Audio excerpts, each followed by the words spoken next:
તો વસંત પંચમીના દિવસે ભૂલથી પણ ન કરવા આ કામ થઈ શકે છે મોટું નુકસાન. તો મા મહિનાના દિવસે વસંત પંચમી ઉજવવામાં આવે છે. માં સરસ્વતીનો જન્મ વસંત પંચમીના દિવસે થયો હતો.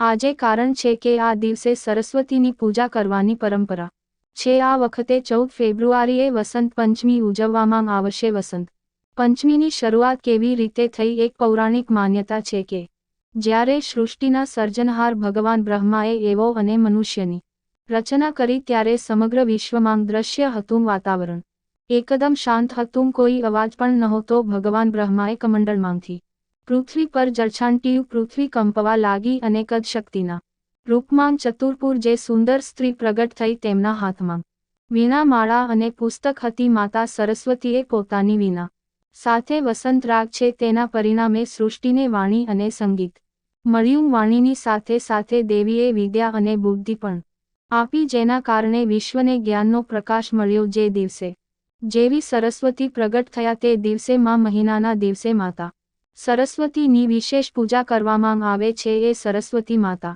હું તમને હાથ જોડીને પ્રાર્થના કરું છું જે આ વિડીયોને લાઇક કરશે અને ચેનલને સબસ્ક્રાઇબ કરશે તેમના જીવનમાં ક્યારેય સુખ અને સમૃદ્ધિની કમી ના થાય. વસંત પંચમીના દિવસે માં સરસ્વતીની વિધિ વિધાનથી પૂજા કરવાની પરંપરા છે. તેવી સરસ્વતીને પૂજા વાઘેશ્વરી, શારદા, વેણાવાદિની અને વાઘ જેવી સહિતના અનેક નામોથી કરવામાં આવે છે. એવી ધાર્મિક માન્યતા છે કે વસંત પંચમીના દિવસે દેવી સરસ્વતી પ્રગટ થયા હતા. તેથી આ દિવસે તેમની વિધિ વિધાનથી પૂજા કરવામાં આવે છે. ઉર્જાની સાથે શાસ્ત્રોમાં કેટલાક એવા કાર્યો પણ જણાવવામાં આવ્યા છે જે વસંત પંચમીના દિવસે ન કરવા જોઈએ. ચાલો જાણીએ એ કાર્યો વિશે. નંબર 1 વસંત પંચમીના દિવસે પીળા રંગનું વિશેષ મહત્વ છે. તેથી આ દિવસે જ્ઞાનની દેવીને પીળા રંગના વસ્ત્રો અર્પણ કરો અને પોતે પણ પીળા રંગના વસ્ત્રો પહેરો.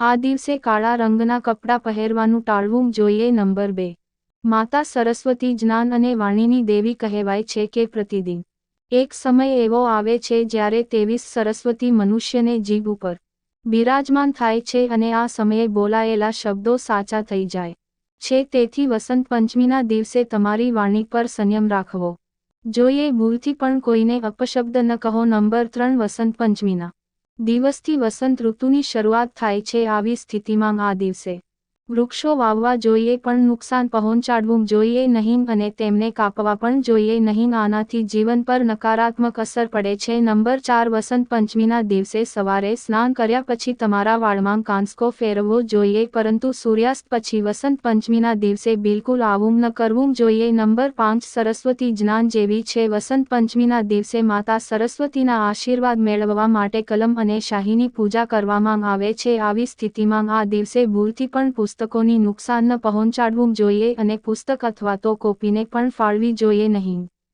નંબર 6 વસંત પંચમીના દિવસે સવારે મોડે સુધી ન સૂવું જોઈએ.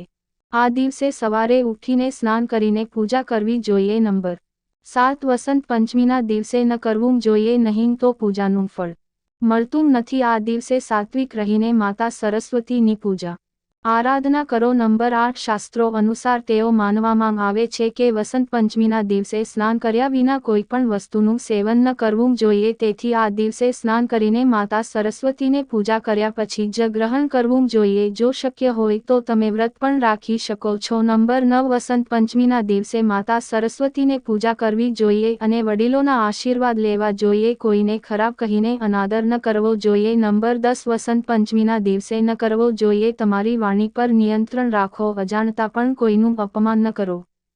તમારા વિશે તેમજ અન્ય લોકો વિશે ખોટું બોલવાનું ટાળો. નંબર 11 ધાર્મિક ગ્રંથો અનુસાર વસંત પંચમીને ખૂબ જ શુભ અને પવિત્ર દિવસ માનવામાં આવે છે. આ દિવસે ધૂમ્રપાન ન કરવું જોઈએ. ચાલો હવે જાણીએ માતા સરસ્વતીની પૂજા કેવી રીતે કરવી. વસંત પંચમીના દિવસે જ્ઞાનની દેવી માતા સરસ્વતીનો વિચાર તમારા મનમાં લાગો. ઘરની સફાઈ કર્યા પછી સ્નાન કરો અને પૂજાની તૈયારી કરો. માતા સરસ્વતીને પીળો રંગ ખૂબ જ પ્રિય છે. સફેદ રંગના કપડાં પહેરો. માતા સરસ્વતીના પૂજા સ્થાન પર ભગવાન ગણેશની મૂર્તિ રાખો.